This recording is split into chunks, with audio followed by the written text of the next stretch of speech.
approcher, la lumière est mon sauveur. Je ne crains rien. Il est mon rempart et mon ferme soutien. De qui pourrais-je avoir peur? Shalom. Nous avons aujourd'hui la croquette biblique numéro 255 tirée de Job au chapitre 28, du verset 7 au verset 11. Remarquons qu'avant le verset 7, Job, dans son poème, a fait allusion à l'activité des miniers, à la recherche des mines, ce travail intense que les miniers mènent. Maintenant, dans le passage du jour, il donne d'autres détails. Voici ce qu'il dit. L'oiseau de proie n'en connaît pas le sentier. L'œil du vautour ne l'a point aperçu. Les plus fiers animaux ne l'ont point foulé. Le lion n'y a jamais passé. L'homme porte sa main sur le roc.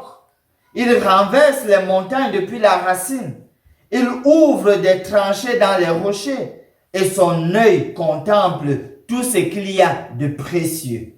Il arrête l'écoulement des eaux et il produit à la lumière ce qui est caché. En fait, les détails que Job ajoute ici, c'est pour dire que ni les voyageurs, ni les oiseaux, ni les animaux ne sont au courant de ce qui se passe en bas. C'est-à-dire que les miniers sont en lieu souterrain en train de rechercher les mines, mais les oiseaux volent par le dessus des lieux où eux ils sont, les animaux passent par le dessus, eux ils sont en bas, et que ce soit les animaux, les voyageurs, les oiseaux, ils ne sont pas au courant de l'activité souterraine des miniers. Cette image est importante dans le domaine des soins spirituels parce que souvent, face aux malades, l'équipe médicale pourrait ne pas être au courant de l'activité souterraine, de la charge émotionnelle, de certains contours en dessous qui ne sont pas au niveau biomédical. Prenons un exemple. Il y a quelques années en arrière, en passant par un hôpital, il y avait cette dame qui souffrait du mal d'estomac et ça faisait des semaines, le traitement n'arrivait pas à soulager ou bien à faire une différence significative.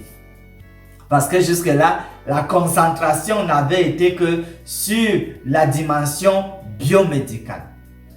Dans l'entretien que j'ai conduit avec elle, en explorant un certain nombre d'éléments liés à l'aspect spirituel, je m'en suis rendu compte par ses aveux qu'elle gardait encore dans rancune à un membre de famille qui l'avait gravement offensé 20 ans en arrière.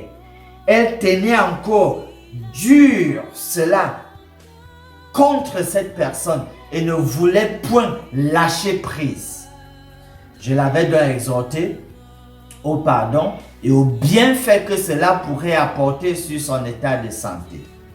Ce n'est que lorsque finalement elle avait consenti à pardonner, que nous avions prié, que le traitement a pu être effectif et apporter une différence significative et même la restauration. Ce n'était qu'à partir de ce moment.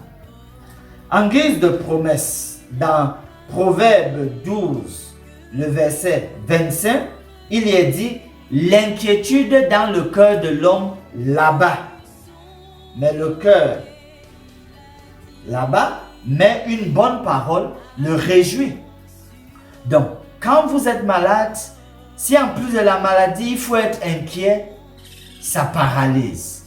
Or, il vaut mieux avoir une bonne parole, il vaut mieux être dans de meilleurs sentiments, de meilleures dispositions pour que le traitement soit effectif.